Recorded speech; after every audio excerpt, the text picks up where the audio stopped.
Informasi lain, swasembada pangan menjadi salah satu program unggulan Presiden Prabowo Subianto. Lalu bagaimana implementasinya? Ya, simak cuplikan diskusi rekan Skolastika Silvia bersama pemangku kebijakan dalam Indonesia Connect edisi perdana berikut ini. Bersama Skolastika Silvia, inilah Indonesia Connect.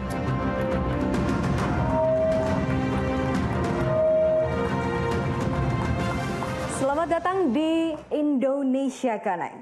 Indonesia Connect adalah inisiatif terbaru Liputan 6 SCTV untuk menjadi wadah, fasilitator dan juga memoderasi semua pihak-pihak berkepentingan terkait program Asta Cita yang dicanangkan oleh Presiden Prabowo Subianto dan tentunya yang langsung bersentuhan dengan kepentingan publik. Dan ini adalah episode perdana Indonesia Connect yang mengangkat tema menguatkan sinergi menuju kedaulatan pangan nasional. Program pertanian ini kan menjadi konsumsi publik ya, jadi selalu dibahas, kemudian juga relate dengan banyak rakyat kita yang berprofesi sebagai petani tentu saja. Dan ini menjadi salah satu dari program Presiden Prabowo Subianto. Salah satu program utamanya adalah bagaimana kita bisa mencapai swasembada pangan. Nah, COVID telah memberikan pelajaran sangat berharga bagi kita. Bagaimana di situasi sulit semua negara akan bertindak untuk kepentingan negaranya masing-masing. Kalau kita lihat sekarang ini kan dunia ini sangat-sangat bergejolak ya. Very uncertain. Ada geopolitical tension ya.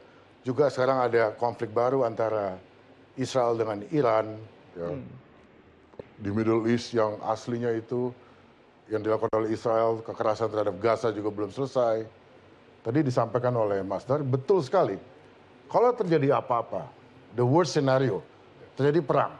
Ini sesuatu yang tidak bisa kita pungkiri kemungkinannya. Kita tidak bisa rule out ya. Betul. Maka pada akhirnya masing-masing negara itu akan mempentingkan, memprioritaskan dalam negeri masing-masing, terutama soal penyediaan makanan. Mereka akan feed their own people first. Ya.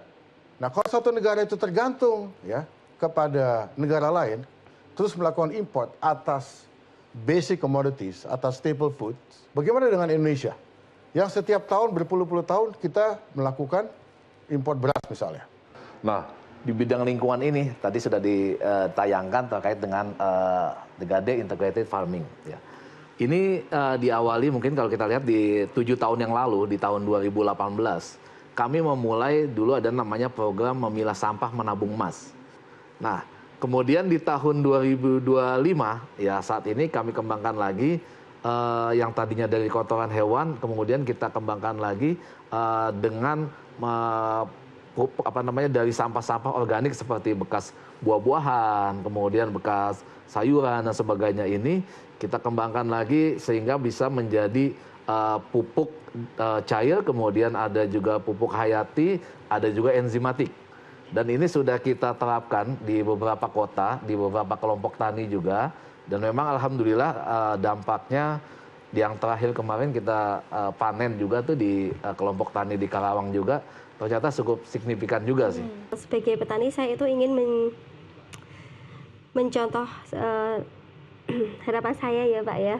Saya sebagai petani, saya ingin menjadi contoh petani milenial buat para petani yang di luar sana dan menginspirasi anak-anak muda tidak usah menjadi petani, tidak usah gengsi menjadi petani karena pekerjaan petani sangat mulia dan dibawa happy aja karena keluhan dan kesah tetap ada. Ya tadi udah aku bilangin keluhan dari petani itu karena pupuk langka, terus harga jualnya anjlok.